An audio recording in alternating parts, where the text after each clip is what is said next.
Welcome back to Fresh Faces, New Ideas. My name is David. If you enjoy the content, please like and subscribe to this video. Please follow me on Twitter at Faces Ideas. You can also listen to me on the Center Left Radio podcast on Fridays. So for this video, we're going to talk about Ben Shapiro. We're going to actually watch a clip of him talking about the voter suppression laws in Georgia. I've gone over it, but he was going to say it's not a big deal, and he's going to make an absurd comparison. So it's not a very long clip. So this isn't one of those super long Ben Shapiro videos. I'm going to do more of that tomorrow in the live stream.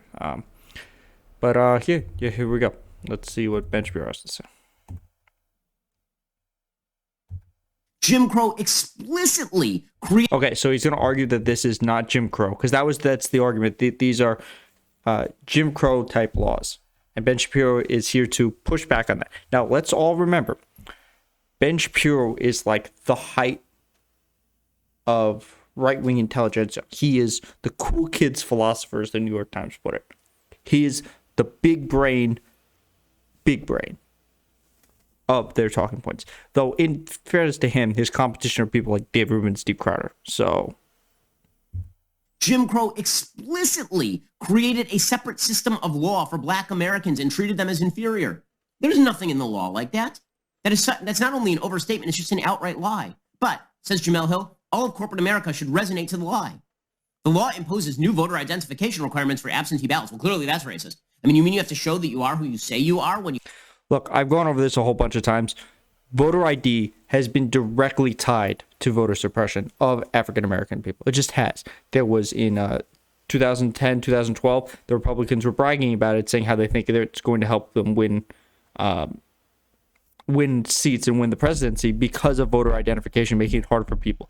It's also harder for people of color to get access to the IDs necessary because they either don't have the passports, they can't afford to pay the fees to get them, they can't afford to take off to go find a DMV because the DMVs are closed in their area. So once again, if you are pushing for a voter ID, you need to have a universal ID that is sent to every American citizen and requires no money to replace and is automatically updated when you move. That's it. If there's any other hurdles to jump through, it is used to be a suppression tactic. Simple as that. Vote absentee? If you can explain to me how that's racist, I'm willing to hear it. Just did. Anyone? Bueller? It limits the use of ballot drop boxes. Oh, you mean like ballot drop boxes where people could just stuff the ballot box or take ballots out of the... So let's talk about ballot drop boxes. There was one case where a judge ruled that you cannot use ballot drop boxes. Where was that? What case was it? Oh, that was in California, where the Republican Party was using fake ballot drop boxes, and they said they were fake. The judge ruled you cannot use these because they are fake ballot drop boxes and they're not authorized. And in response to that, the Republican Party said, screw you, we're going to do it more. So there is a case of this happening where they're using fake ballot drop boxes, and it is not the Democratic Party, it's the Republican Party. So this idea that you can stuff the ballot boxes is just almost unheard of. There is no evidence to prove that this is a thing that happens. So let's continue with Ben. Ballot box? It hands state officials more power over local elections. Even before the legislation passed, many voters of color in Georgia faced hours-long queues at the polls. By the way, okay, before he gets into this, I've been over this. It does not just hand officials power over the election. It allows them to remove the Secretary of State and any other official they decide should not be there and replace them with somebody else. Meaning they can actually tamper with the certifications of an outcome because you can just remove people until you find somebody who will agree with you. Look, we saw this again in Michigan.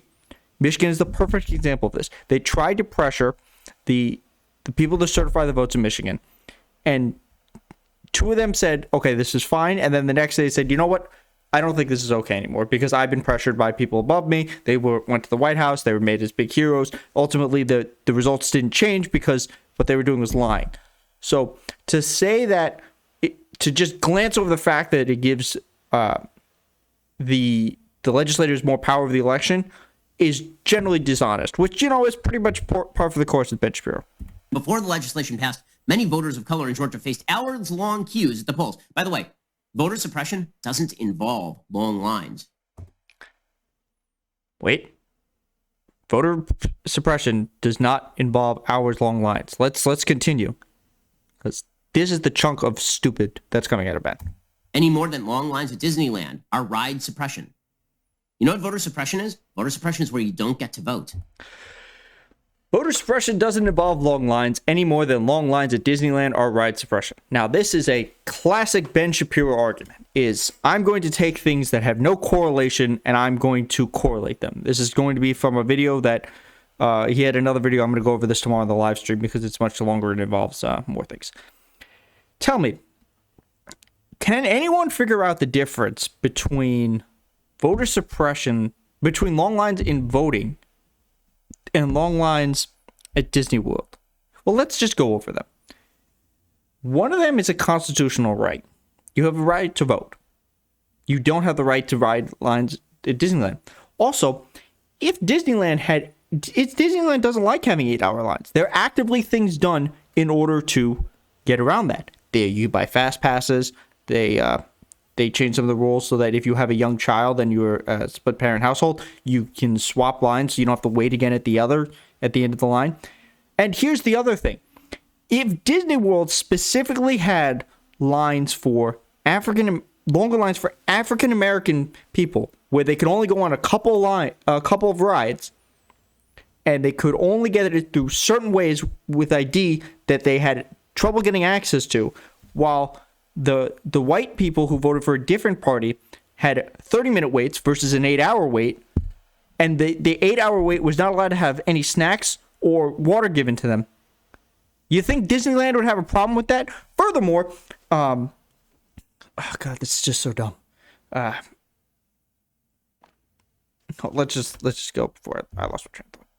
Making those waits even more arduous, the new law bans giving food and water to people in line to vote. That's not even true. It is true. It is absolutely true. Bans giving any gift to people in line. Gift described as food or water in the legislation. I've gone over this. He's wrong. When they are within 150 feet of the polling place, you can bring water with you. There are people outside who can give you water. This is just not true. Okay, Ben. Let's do some more. Let's do some more comparisons here, because you big brain intellectual, you shouldn't have any problem debating this. If you went to Disneyland, you had to work full hour days to go to Disneyland. Before you go to Disneyland to ride one ride, you get to ride one ride. You get there at 5 o'clock. You have 3 hours before Disneyland closes in a 7-hour line. You're not allowed food or water. This won't be a holiday. But your ability to vote sometimes compromised, because as we saw in the election, there were people who waited online for hours and hours, and then the polling places closed and said you cannot vote here anymore. So if that were to happen at Disneyland, if Disneyland was to deny people the ability to ride their rides because they created artificial long lines, because they put up artificial barriers, and they only targeted a section of people to do this, Disneyland would try to change that, because that's not their goal. And also, let's talk about the goal. One side is trying to make sure that, one of them is trying to make sure that people can't vote. The other is a vacation that you choose to go on that's trying to make money. So it's in their best interest to make sure that as many people can get on the rides as possible. If you're trying to suppress the vote, your goal is to make as few people as possible to vote. So let's look at some of the comments. Here's an argument from Vosh. Yet gun waiting periods are suppression for our rights to own firearms. This is a good point. So when I covered HR 8 and HR 1446, one of the absurd arguments that I saw was, because they're expanding the time that you have for a background check, it went from like 3 days to 10 days. By extrapolating from that, the next jump would be from 10 days to 140 days. And because of this imaginary jump based on absurd percentages because of the original jump, we cannot have any type of voters firearm rights. So there's that there. that's just part of it. So let's see. Lawyers for Good Government. Studies show black voters across the U.S. often have to wait longer than whites. Typically receive fewer resources. Their complaints are addressed more slowly. Partisan politics may play a role. Look, we see this every single time. Let's go look for another one. Here's long lines at Disneyland are right suppression. That's why they experiment with the entertainment in the queues and such. Ben thought this through halfway through. Okay, so let's wrap this up. I talk about this all the time. Ben Shapiro is lauded because he uses big words. He went to Harvard. He talks really, really fast. And he uses a whole bunch of arguments at once. The problem is when you look at the individual things he says, even if you're not steeped in understanding of what is going on in the government, you can understand that voting suppression, comparing the lines in voting versus the lines at Disneyland, is a dumb argument. You can understand it. It's just basic common sense that this is a stupid argument. And too often, he talks really quickly, and he covers a whole bunch of nonsense, and then he just says a whole bunch of garbage. And it's very difficult to push back on him in the moment. That's why he appears to be very good at what he does, because a lot of times he's challenging people who aren't trained to know all the talking points and to be able to push back on each of them individually. So it's good when we have these clips and we're able to break them down and talk about how ridiculous it is. So let's be very clear. There is absolutely voter suppression. Absolutely. This bill is absolutely a voter suppression bill.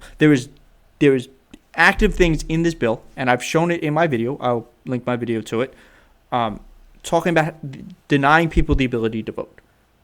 It's just a thing that happens. It's the goal of this vote. The reason for this is over and over again because of the big lie. And it is a big lie because every single person who's pushed is being sued, and all their arguments are, you can't believe me. I have another video about that. Is Sidney Powell. No reasonable person could believe the things I said. There is no proof of voter tampering. There's no proof that the voter by mail created any type of fraud. There is proof that Republicans have tried to cheat in elections. Almost always, it is the Republicans who have tried to do this. There is no proof of voter fraud. They have studied it time and time again, and it has proven that it is not a real thing. So yes, Ben, you can argue that this is the same as Disneyland, and it's not. But I guess that's because you're short and you're not allowed on the rides anyway. So if you like my channel and you like my content, please like and subscribe. Please follow me on Twitter @FacesIdeas. Thank you. I will see you in the next one.